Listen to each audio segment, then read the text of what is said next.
अस्सलाम वालेकुम व्यूअर्स, उम्मीद है आप खैरियत से होंगे। गुज़िश्ता वीडियो में मैंने सेक्शन 497 CRPC के थर्ड क्लॉज पर बात की थी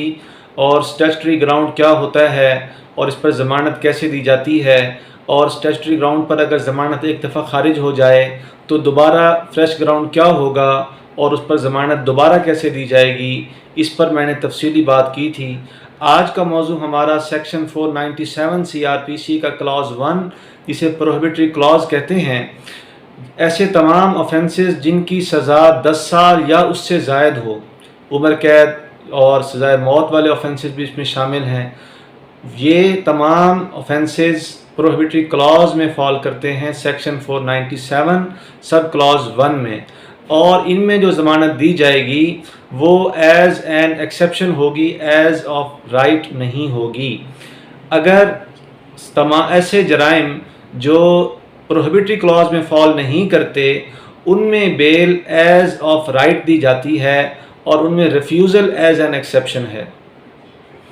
अब जो प्रोविज़ो 1 है सेक्शन 497 CRPC का, वो ये कहता है कि 3 अशख़ास ऐसे हैं, वो भले जो भी जराइम करें उनको ज़मानत एज़ ऑफ राइट दे दी जाएगी। वो 3 अशख़ास, एक ख़ातून मुल्ज़िमा अगर कोई जुर्म करे, या दूसरा ऐसा बच्चा जिसकी उम्र 16 साल से कम हो वो कोई ऑफेंस करे, या तीसरा ऐसा शख्स जो इनफर्म हो। ये 3 अफराद अगर कोई भी जुर्म करेंगे तो इनकी जो ज़मानत होगी वो इनको एज़ ऑफ राइट दे दी जाएगी, और इनके ऊपर वो जो प्रोहिबिटरी क्लॉज वाली जो क्लॉग है वो इन पर एप्लीकेबल नहीं होगी, बल्कि इनको ज़मानत एज़ ऑफ राइट दे दी जाएगी। अगर कोर्ट ये समझती है कि ये 3 अफराद ज़मानत के मुस्तहिक नहीं हैं तो कोर्ट के पास सिर्फ 3 ग्राउंड्स ऐसे हैं जिन पर ज़मानत खारिज की जा सकती है। वो जो 3 ग्राउंड्स हैं, वो जो तारिक बशीर केस था, मशहूर व मारूफ केस, PLD 1995 सुप्रीम कोर्ट, और पेज है 34। इसमें जो 3 ग्राउंड्स दिए गए थे कि अगर ये ऐसा शुबा हो कोर्ट को कि ये जो मुल्ज़िम है ये बाहर निकल कर जुर्म को रिपीट करेगा तो वो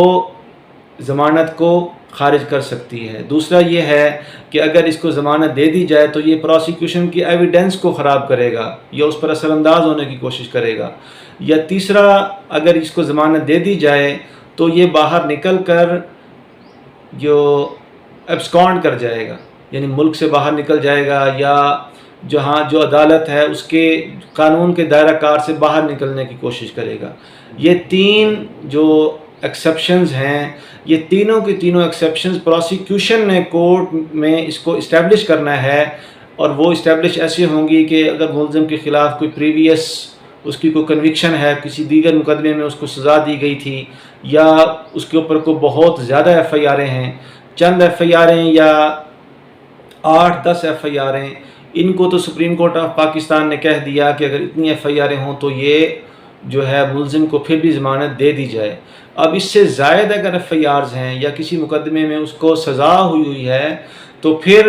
ये 3 एक्सेप्शंस प्रोसिक्यूशन ने साबित करनी है। बसूरत दीगर मुल्ज़िम जो है, वो जो 3 मुल्ज़िमान थे, जो 3 किस्म के मुल्ज़िमान, एक ख़ातून, दूसरा 16 साल से कम उम्र बच्चा,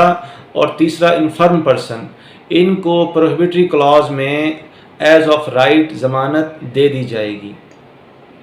अभी एक केस आया सुप्रीम कोर्ट ऑफ पाकिस्तान का, वो 2023 SCMR 887, इसमें एक ख़ातून मुल्ज़िमा जो 302 के केस में रिक्वायर्ड थी, उसकी जो ज़मानत है वो इसी प्रोविज़ो के तहत, और यही सारी बात डिस्कस करके सुप्रीम कोर्ट ऑफ पाकिस्तान ने अलाउ कर दी थी। वैसे तो जो बच्चे की ज़मानत का वाला जो सब्जेक्ट है, ये जो 2018 में कानून आया था, जुवेनाइल जस्टिस सिस्टम एक्ट 2018, ये बच्चा जो है 18 साल या 18 साल से कम उम्र बच्चा, ये उस कानून का भी सब्जेक्ट है, और वहाँ भी बताया गया है कि बच्चे की जो ज़मानत है वो किस तरह ली जाएगी।